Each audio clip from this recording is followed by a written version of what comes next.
The situation is still, calm at the protest side definitely, but could be a calm before the storm, because what we've heard Mr. Ranil Wickremesinghe, the president, after he took over, he spoke about the fact that the protesters are still inside this presidential secretariat building, which you see behind me.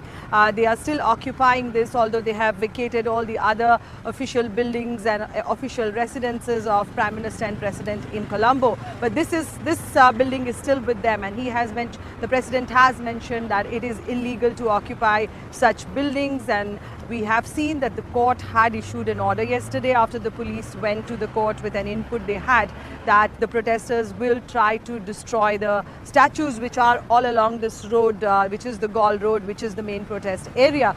So the magistrate has issued an order that within 50 meters of that statue, nobody is allowed to gather. And this Gotabaya village, the protest site, is just under that statue. So what is going to happen today is that police might go back to the court after they came and informed the protesters that they have to vacate because it is a court order. They have gone back to the court probably today. They will be going to the court and get an eviction order.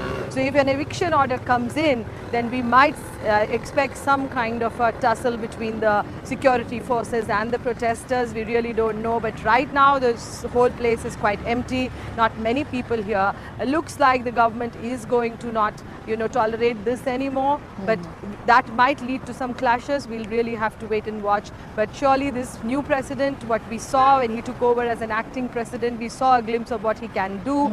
On the day he took over as an acting acting president, immediately protesters tried to enter the prime minister's office, and that's where we saw a major clash between the security forces and the protesters. Even helicopters were pressed into action. Armed, army helicopters were flying very low to the ground in order to deter these protesters and to scare them, but that did not really work that day. But we really don't know to what extent the government will now go to, because they also want some kind of political stability in order to then lead to dealing with the economic crisis of the country.